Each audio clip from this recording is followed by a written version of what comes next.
네, 여러분 반갑습니다. 네, 초청해 주셔서 너무 감사합니다. 우리 오늘 하나님 같이 함께 나누겠습니다. 여러분, 과실치사라는 말을 잘 아시죠? 살인이랑 조금 다르게 실수 사람을 죽이는 경우에 그걸 과실치사라고 하는데요. 예전에 자신의 아내를 토막살해했던 한 살인자가 재판에서요 과실치사 판정을 받아서 징역 5년을 받은 사건이 있었습니다. 이 사건은 지금부터 한 15년 정도 전에 영국에서 있었던 사건인데요. 2004년 6월에 있었습니다.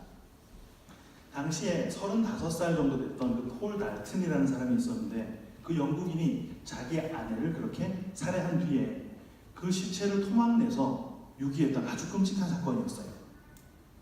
살해를 당했던 그 아내는 한국 사람이었습니다. 당시에 검찰은요 가해자인 그 남편 폴 달튼을 1급 살인 혐의로 기소를 했어요. 영국에서는 1급 살인이 그 일반적인 형량이 무기징역이라고 합니다. 하지만 재판부는요 그 살인을 과실치사로 간주해버리고 말았어요. 그리고는 징역 5년이라는 지나칠 정도로 가벼운 형량을 부여했죠. 당시 사회에 그게 큰 충격이 되었다고 합니다. 가해자 폴 달튼과 그의 변호인단 측은요 경찰 조사와 재판 과정에서 줄곧 지난 수년간 자기가 아내에게 폭언과 조롱에 시달리면서 정신적인 고통을 받아왔고 부부싸움을 하다가 우발적으로 아내를 때렸는데 그렇게 해서 아내가 죽은 것이다. 그래서 과실치사다 라는 주장을 했다고 합니다. 이런 주장에 맞서서요 검찰 측은 당시 사건을 조사했던 경찰 조사를 그 수사 기록을 공개를 했는데 남편이 우발적으로 주먹을 휘둘러서 아내의 턱뼈가 부러졌다고 해요. 그런데 그게 최초의 가격이기는 했지만 그게 피해자를 죽음에 이르게 한 가격이 아니었다는 거예요. 직접적인 사인이 아니었다는 거예요.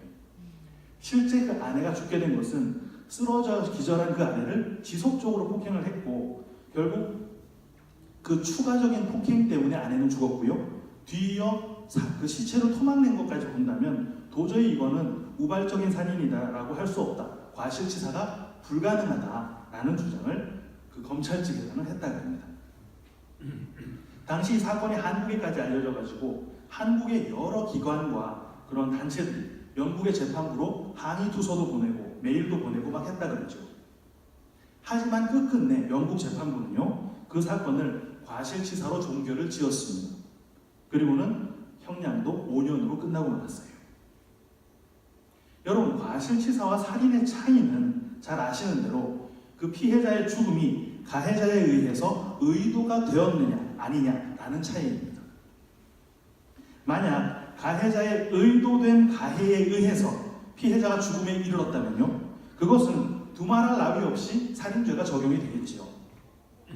하지만 우발적인 가해, 다시 말해서 계획하지 않고 있던 그 어떠한 가해에 의해서 피해자가 죽음에 이르렀다면 그것은 과실치사가 성립이 되는 것이고 이 둘은 동일한 사망사고이긴 하지만 살인에 비해서 훨씬 낮은 형량이 과실치사 쪽에 주어지는 것입니다.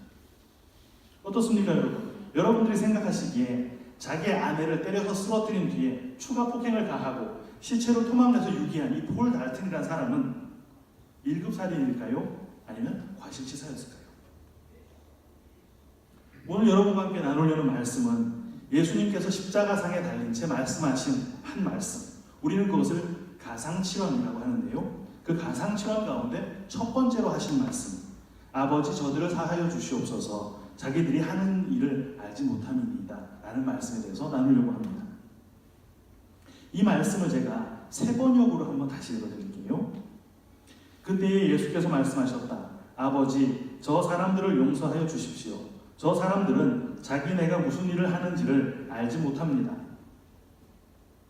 이 말씀은요 예수님을 십자가에 지금 못 박고 있는 자들이 그들 스스로도 무슨 일을 하는지 알지 못한 채 예수님을 죽이고 있다라는 말씀을 예수님이 하신 것입니다. 쉽게 말하면 지금 예수님께서는 자기를 십자가에 못 박아 죽이고 있는 그 가해자들에 대해서 아버지 이 사건은 과실치사입니다. 저 가해자들을 용서해 주세요 라는 그런 요청을 하나님께 하고 계신 것이라는 말이죠. 그런데 여러분 이것을 정말 과실치사로 간주해도 되는 일입니까? 그렇게 하는 게 맞나요? 사실 그렇게 보기는 좀 힘이 듭니다. 왜냐하면 십자가 사건에 가담한 모든 가해자들은 실제로 명백하게 살해 의도를 가지고 있었기 때문이에요. 당시 그 예수님의 죽음에 가담했던 사람들이 누구입니까? 먼저 예수님을 죽이려고 모의하고 계획했던 사람들이 있었죠. 대제사장과 바리새인들, 서기관들 이런 사람들이었습니다. 이들이 다 누구입니까? 유대의 지도층이었어요. 그들은 실제 예수님의 죽음을 모의했습니다. 몇 군데만 제가 읽어드릴게요. 마태복음 12장 14절 바리새인들이 나가서 어떻게 하여 예수를 죽일까 의논하거나. 마가복음 14장 1절 이틀이 지나면 유월절과 무교절이라 대제사장들과 서기관들이 예수를 흉계로 잡아 죽일 방도를 구하며. 한 군데만 더 볼게요. 마가복음 3장 6절 바리새인들이 나가서 곧 헤롯 땅과 함께 어떻게 하여 예수를 죽일까 의논하니라. 다시 한번 보지만 언급된 자들 다 누구였습니까? 바리새인들, 대제사장들, 서기관들의 심지어 헤롯 땅원들까지도 끼어 있었어요. 그들은 모두가 유대의 최상위 지도층들이었습니다. 이렇게 유대 지도층들은 명백하게 예수님을 죽일 의도를 가지고 있었던 것이죠. 그런데 그런 의도를 가지고 공모까지 했는데도 선뜻 그 사례를 실행에 옮기지 못했습니다. 왜 그랬을까요? 그 지도층들이 예수를 죽이고 싶어 공모까지 했지만 그 당시에 민심이 예수님을 너무너무 열렬하게 지지하고 있었기 때문이에요. 과감하게 결행하지 못했습니다. 누가복음 22장 2절인데요. 대제사장들과 서기관들이 예수를 무슨 방도로 죽일까 궁리하니 이는 그들이 백성을 두려워함이니라. 그런데 그렇게 예수님을 지지하던 민심이 갑자기 예수님을 등지게 되었습니다. 로마로부터 이스라엘을 구해낸 민속 메시아를 기대하던 온 유대 백성들은요, 예수가 그 메시아다라고 확신하고 있었어요. 그런데 이 예수가 공회로부터 유죄 판결을 받더니 빌라도에게 무기력하게 끌려가는 것입니다. 엄청난 배신감을 느꼈던 유대인들은요, 빌라도에게 입장을 완전히 바꿔서 예수님의 죽음을 요구하기 시작했죠. 요한복음 19장 14절 하반절부터 제가 읽어드릴게요. 빌라도가 유대인들에게 이르되 보라 너희 왕이로다. 그들이 소리 지르되 없이 하소서 없이 하소서. 그를 십자가에 못 박게 하소서. 이렇게 유대인들은요, 그 지도층이나 백성들 가릴 것 없이 모두가 예수님의 죽음에 대해 명백한 의도를 가지고 있었단 말입니다. 그럼 빌라도는 어떻습니까? 빌라도는 그래도 예수님은 죄가 없는 것 같은데 라고 생각을 했던 사람이니까 예수님의 죽음에 대해서 무혐의나 과실치사 정도로 인정을 해줄 수 있나요? 아닙니다. 빌라도가 예수님을 백성들에게 내어줄 때 에이 설마 죄가 없는 게 확실한데 내준다고 설마 죽이게 하겠어? 이런 생각으로 내줬던 게 아니었거든요. 요한복음 19장 15절 빌라도가 이르되 내가 너희 왕을 십자가에 못 박으랴? 대제사장들이 대답하되 가이사 외에는 우리에게 왕이 없나이다 하니 이에 예수를 십자가에 못 박도록 그들에게 넘겨줍니다. 못 박도록 넘겨줬습니다. 죽이라고 내준 거였어요. 그뿐 아니라 예수님의 손과 발에 못을 박고 있었던 그 로마의 군병들 역시 지금 우리가 이렇게 못을 박는다고 그렇다고 나무에 매달아 놓는다고 정말 이 사람이 죽진 않겠지? 이런 마음으로 못을 박았을 리는 없잖아요. 무슨 말입니까? 가해자들 가운데 예수님의 죽음을 예상하지 못했던 사람은 단 한 명도 없었다는 말이에요. 정리해서 말하자면요, 유대인 지도층, 유대인 백성들, 본디오 빌라도, 로마 군병들까지 모두 한 마음으로 예수님을 못 박아 죽인 이 사건은요, 어떤 각도로 보더라도 아무리 좋게 해석해준다 하더라도 과실치사가 아닌 명백한 고의적 살인이었다는 말이에요. 에이, 그 말은 아니지. 몰라서 그랬다는 말은 지금 그들이 십자가에 매달아 죽이고 있는 이 예수님이 진짜 하나님의 아들이시라는 것을 몰랐다는 말이었겠지. 그렇습니까? 그럼 예수님이 하나님의 아들이 아닌 일반인이라면 죽이려는 의도를 가지고 죽여도 그게 과실치사로 인정이 되나요? 아니지 않습니까? 살해 의도를 가지고 죽였다면 누구를 죽였든 그건 살인입니다. 살인은 그 자체로 계명을 어기는 거예요.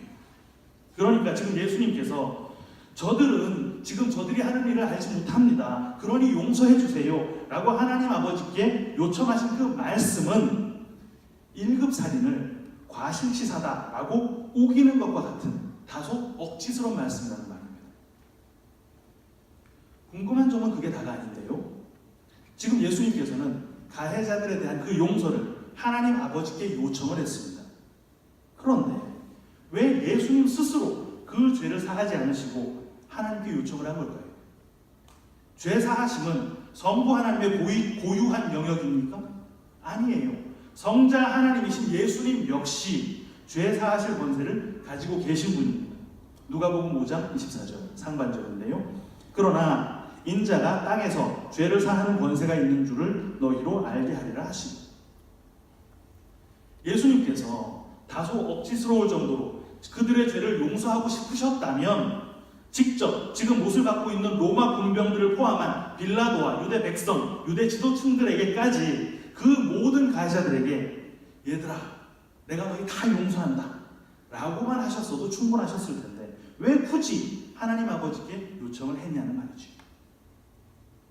이런 궁금증들을 해결하지 않고 그냥 오늘 본문을 표면적으로 읽고 만다면요, 우리는 예수님을 그저 가해자들까지 용서하시는 참 너그러우신 분이야 이런 정도로만 보게 될 거고요, 우리도 그런 예수님 본받아서 우리에게 해 끼치는 사람이 있더라도 용서하자 이런 식의 도덕책 읽고 마는 정도의 수준으로 밖에는 교훈을 얻을 수 없다는 말입니다. 도대체 오늘 본문은 뭘 얘기하는 걸까요? 이 내용을 정확하게 이해하려면 성경이 과실치사를 어떻게 설명하고 있는지를 알고 있어야 합니다. 당시에 이스라엘의 율법은요, 지키면 칭찬받고 어기면 욕 좀 먹고 마는 단순히 도덕적인 규율 이런 게 아니었어요. 실제 그들의 모든 생활과 행동을 규제하는 효력이 있는 실효법이었습니다.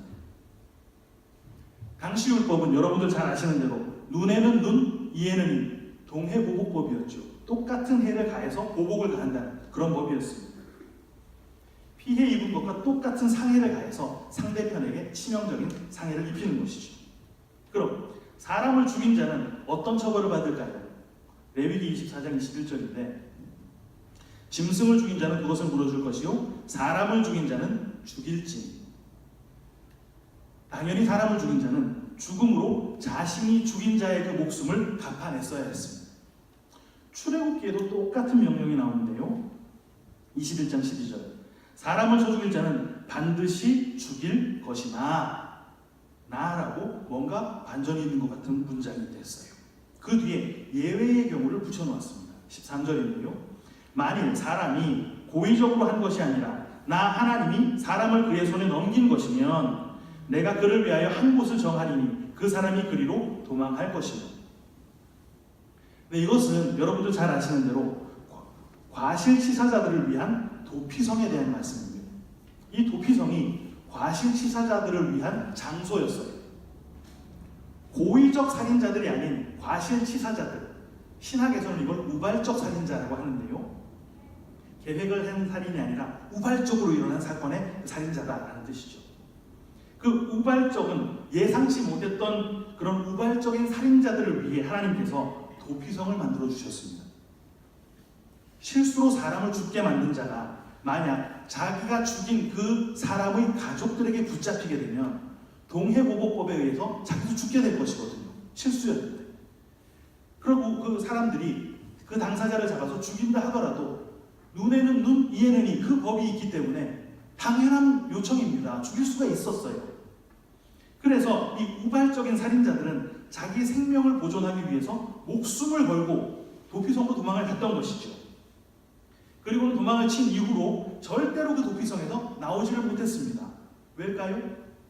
도피성 밖에는 그 피해자의 가족들이 기다리고 있었거든요. 호시탐탐 기다리고 있다가 혹시라도 이 우발적인 살인자가 성 밖으로 나오면 당장 잡아 죽이는 것입니다. 그런데 그 도피성이요, 원래 누가 살고 있었는지 아십니까? 도피성에는 레위인들이 살고 있었습니다. 민수기 35장 6절인데요. 너희가 레위인들에게 줄 성읍은 살인자들이 피하게 할 도피성으로 6성읍이요 그 외에 42성읍이라. 여러분, 레위인이 누굽니까? 제사장들이죠. 그래서 이 우발적인 살인자들은 제사장이 살고 있는 그 도피성으로 가서 거기에 세상과 단절이 된 채 제사장들과 함께 계속 살아야만 했습니다. 그럼 이 우발적인 살인자들이 정말 죽을 때까지 무한정 그 도피성에서 살아야 했는가? 아닙니다. 누군가가 죽으면 그 우발적인 살인자는 도피성에서 나올 수 있었어요. 누굴까요? 피해자의 가족들이 다 죽으면 됩니까? 민수기 35장 28절. 이는 살인자가, 우발적 살인자가 대제사장이 죽기까지 그 도피성에 머물러야 할 것입니다. 대제사장이 죽은 후에는 그 살인자가 자기 소유의 땅으로 돌아갈 수 있느니라. 대제사장이 죽으면 그 우발적인 살인자는 자기 집으로 돌아갈 수 있다고 합니다. 여러분, 이게 무슨 얘기인지 아시겠어요? 바로 우리의 피난처시고 도피성이신 예수님께서 지금 대제사장이 되셔서 살인자인 우리의 생명을 정당하게 요청하고 있는 그 율법의 효력을 막아서고 계시다는 말씀입니다. 그리고요, 그 대제사장의 죽음, 다시 말해 진짜 대제사장 그리스도의 죽음이 지옥으로 갔어야 할 우리의 자유로 직결되어 있다라는 말씀을 하고 있는 거예요. 그런데 문제가 있습니다. 이 모든 도피성의 혜택이 우발적인 살인자들에게만 제한되어 있다는 거예요. 출애굽기 21장 14절. 사람이 그의 이웃을 고의로 죽였으면 너는 그를 내 제단에서라도 잡아내려 죽일지니라.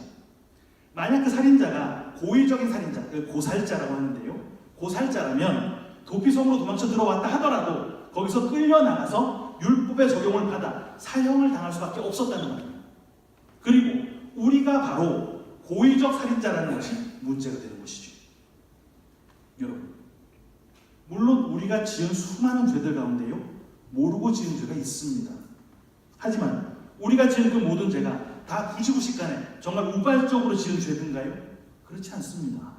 뻔히 알고도 반복해서 지속적으로 짓는 죄들이 넘쳐나고 있거든요. 아니, 물론 그렇다고 해도 우리가 살인자까지는 아니잖아. 그렇습니까? 야고보서 2장 10절 11절. 누구든지 온 율법을 지키다가 그 하나를 범하면 모두 범한 자가 되나니 간음하지 말라 하시니가 또한 살인하지 말라 하셨은즉 네가 비록 간음하지 아니하여도 살인하면 율법을 범한 자가 됩니다. 우리 가운데 누군가에게 율법이 작정하고 나서서 너는 고의적 살인자야 라고 정죄를 걸면요, 거기서 자유로울 수 있는 사람이 하나도 없다는 거예요. 살인도 간음도 도둑질도 하지 않았다 하더라도, 십계명을 아무리 철저하게 지켰다 하더라도 혹 형제를 미워했다면, 혹 물건을 보고 탐심을 가졌다면, 혹 지나가는 여자를 보고 음욕을 잠깐만 품었어도 우리는요 이미 고의적인 살인자, 고살자라는 말이에요. 당시 예수님의 죽음을 모의했던 그 유대 지도층이나 강도인 바라바를 놔주고 예수님을 죽이라고 간청했던 그 유대 백성들이나 그 요청에 따라 예수님을 죽이도록 내어줬던 그 빌라도나 직접 예수님의 손과 발에 못을 박았던 로마 군병들, 이 모든 가담자들의 행위가 과실치사가 아닌 고의적 살인이었던 것과 똑같이 우리 역시 하나님의 온전하신 앞에 섰을 때는요, 나는 몰랐어, 그거 예상 못했어, 그거 과실치사야, 이렇게 말할 수 있는 사람이 하나도 없다는 말이에요. 그럼 어떻게 됩니까? 도피성으로 도망쳐 들어오는데 성공했다 하더라도 끌려나가 보복당해 죽는다는 말이에요. 왜? 고의적 살인자에게는 그 도피성의 혜택이 주어지지 않으니까. 상황을 한번 정리해 볼까요? 지금 현장에는 예수님을 죽이기로 한마음이 된 모든 살인자들이 예수님께서 살해당하는 그 현장을 목격하고 있습니다. 그들이 배후 세력이었건 공모자였건 조력자였건 실제 가해자였건 간에 그들은 모두 고의적인 살인자, 고살자들이에요. 살인을 모의했고, 살인을 요청했고, 허락했고, 실행했습니다. 그런데 거기에 은혜가 쏟아부어지는 거예요. 어떻게? 고의적 살인자들인 우리를 그냥 우발적 살인자라고 여겨져 버리시는 거예요. 그냥 여기시는 거예요. 주님께서 십자가에 못 박히실 때 율법으로 예수님을 정죄했던 그 바리새인들, 예수님을 못 박으라고 외쳤던 유대인들, 빌라도, 그 군병들, 그 중에 아무도 우연히 그 짓을 한 자는 없지 않습니까? 그런데 다 알고 한 짓임에도 불구하고 피해자이신 주님께서 하늘을 향해서 아버지, 쟤네들 저거 몰라서 저러는 거예요. 그러니 저들을 용서해 주세요. 예수님께서 우리를 위해 대신 빌어주셨다는 말이에요. 그때 고의적인 살인자였던 우리가 우발적인 살인자로 여겨짐을 받는다는 말입니다. 도피성에 머무를 수 있게 된다는 것이죠. 하지만 그게 끝입니까? 과실치사 인정을 받아서 우발적인 살인자로 여김받으면 실형받지 않나요? 아니요. 여전히 그 죄는 유죄입니다. 유죄, 죄가 있다는 말이에요. 고살자보다 형량이 낮을 뿐 과실치사 역시 죄값을 치러야죠. 하지만 여러분, 지옥에 더 약한 형량, 더 센 형량 이런 게 있습니까? 좀 덜 나쁜 놈은 곤장 100대 맞고 진짜 나쁘게 살았던 놈은 곤장 1000대 만대 맞고 이런 게 지옥인가요? 그건 불교에서 말하는 무간지옥 같은 것이지요. 아무리 가벼운 죄라도 돋보기로 봐야만 보일 만한 티끌만한 죄만 있다 하더라도 좀 전에 야고보서가 뭐라 그랬습니까? 모두 다 범한 거라 그랬잖아요. 약한 죄, 센 죄 상관없이 죄 있으면 지옥 확정입니다. 그래서 예수님은 죄를 사하실 권세가 있는 성자 하나님이심에도 불구하고 스스로 그 용서를 선언하지 않고 아버지 하나님께 그 용서를 부탁하신 거예요. 왜? 재판관으로 지금 그 위에 누워 계신 게 아니라 우리의 고의적 살인죄를 다 짊어지고 십자가에 대속물로 달린 상태이기 때문에. 그리고는 말씀해 주시는 것이죠. 괜찮아. 너 몰라서 그랬던 거야. 알았으면 너 안 그랬을 거 아니야. 괜찮아. 내가 놔. 그런데 그때 우리의 알량한 양심, 우리의 그 알량한 영웅심이 우리를 막 선동합니다. 야, 너 여기서 진짜 몰랐다 그러면 너 인간도 아니다. 애먼 사람 죽게 하지 말고 사실대로 말해. 당시의 제자들 마음에 그 알량한 정의감이 불타올랐을 때 그들이 뭐라고 얘기했습니까? 마태복음 26장 35절. 베드로가 이르되 내가 주와 함께 죽을지언정 주를 부인하지 않겠나이다. 모든 제자도 그와 같이 말하라. 하지만 주님은 말씀하시는 거예요. 아니야. 그 알량한 정의감, 그 알량한 양심 니들 발휘하면 너희는 다 가론 유다 돼서 지옥 가는 거야. 알겠어? 너희는 아무것도 몰랐던 거야. 몰라서 그랬어. 아버지, 얘네 진짜 몰라요. 제가 책임질게요. 그 책임은 저한테 물으세요. 그렇게 십자가 졌다는 말. 우리는요, 주님이라는 도피성에 들어온 이후라 하더라도 사실 다 끌려가서 돌에 맞아 죽었어야 할 고의적 살인자, 고살자들이 맞지요. 하지만 주님께서 우리를 그렇게 우발적 살인자로 여겨주신 덕분에 도피성에 머무를 수 있게 된 자들입니다. 그걸 신앙생활이라고 하죠. 그런데 그 도피성 안에서의 삶, 그 신앙생활이 우리 입맛에 영 맞지 않습니다. 왜요? 우리가 이루고 싶었던 꿈, 우리가 가지고 우리가 누리고 싶었던 모든 것들은 도피성 안에 없거든요. 우리가 갖고 싶은 게 뭡니까? 돈, 명예, 인기, 출세, 건강, 평판 다 이런 거 아닙니까? 그런 것들은 다 세상에 있거든요. 그런데 우리는 그 세상으로부터 도망쳐서 지금 도피성 안에 들어와 있으니까 그런 것들과 거리가 영 멀어져 버리고 말았습니다. 그리고 그 도피성 안에는 누가 있다고요? 제사장만 있습니다. 진짜 제사장이신 예수님과만 동행하면서 살아나기. 그렇게 살 수밖에 없다는 말이에요. 그래서 진짜 크리스천들의 삶이요, 사실 그렇게 재밌지 않습니다. 재미있는 세상과는 점점 단절되는 삶이거든요. 과거에 나보다 못했던 사람들이 세상에서 막 잘 나가고 있다는 소식을 들었을 때 내가 올라가려고 했었던, 그렇게 힘썼던 그 자리를 차지하고 그 재미를 모조리 누리고 있는 그런 사람들을 볼 때 문득문득 잘 나가는 그 과거가 그립지 않던가요? 그때 내가 그 일만 없었어도, 그때 내가 이렇게만 했었어도 나도 저 사람들처럼, 아니 저 사람들보다 더 내가 성공할 수 있었을 텐데. 여러분, 아닙니다. 그 덕분에 지금 우리가 예수님과 함께 도피성 안에서 살고 있는 것입니다. 아니었다면 이 신앙생활, 이 도피성을 여전히 나와는 크게 상관없는 곳으로 어느 불운한 사람들이나 의지박약해서 신을 찾는 그런 사람들이나 찾아가는 곳 정도로 가짜않게 우습게 여기면서 세상을 떵떵거리고 살고 있었겠지요.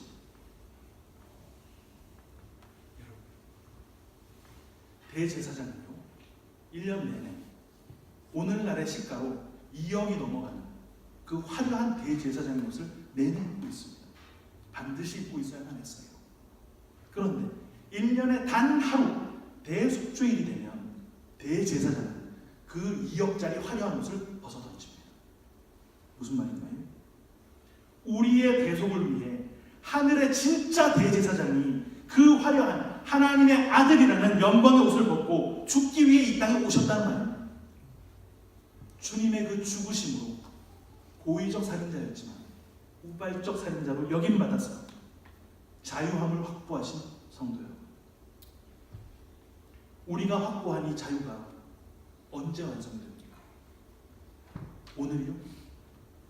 당장 교회 밖을 나가면 완성이 되어 있습니까? 아니요. 우리가 천국에 도달하는 그날 그 자유는 완성되는 것입니다. 그때까지 우리에게는 도피성 안에서의 답답한 삶이 계속되는 거예요. 도피성 안에서 갇힌 자처럼 세상의 힘과 철저히 차단당하고 바깥의 그 화려한 자유로움이 단절된 삶을 살 수밖에 없다는 말이에요. 하지만 사실은 그 길만이 영원한 자유를, 주님과의 자유를 보장받는 유일한 길이라는 것을 우리가 깨닫게 된 거예요. 그걸 깨닫게 된 자들을 성도라고 하는 것입니다. 삶이 아무리 힘이 들어도 아무리 재미가 없어도 이미 우리에게 확정되어 있는 그 진짜 자유를 향해서 세상을 던지고 주님의 손을 붙들고 한 걸음 더 믿음의 발자국을 내딛는 우리 진짜 성도님들이 모두 다 되시기를 주님의 이름으로 축원합니다. 함께 기도하겠습니다. 사랑해 주 하나님 아버지, 영원한 지옥이 마땅했던 고의적 살인자인 우리들, 아무것도 몰라서 그랬던 우발적 살인자로 여겨주시고 이렇게 예수님이라는 도피성 안에서 신앙으로 살게 해주신 그 놀라운 사랑에 감사를 드립니다. 우리의 삶의 영역이 마치 도피성 안에서 갇혀있는 것처럼 좁고 답답하지만 이 좁은 길을 걸어 영원한 천국에 도달하게 될 그날을 바라보며 오늘도 이 믿음의 행진을 걸어가게 하여 주시옵소서. 감사하고 주님 예수님의 이름 받들어 간절히 기도합니다.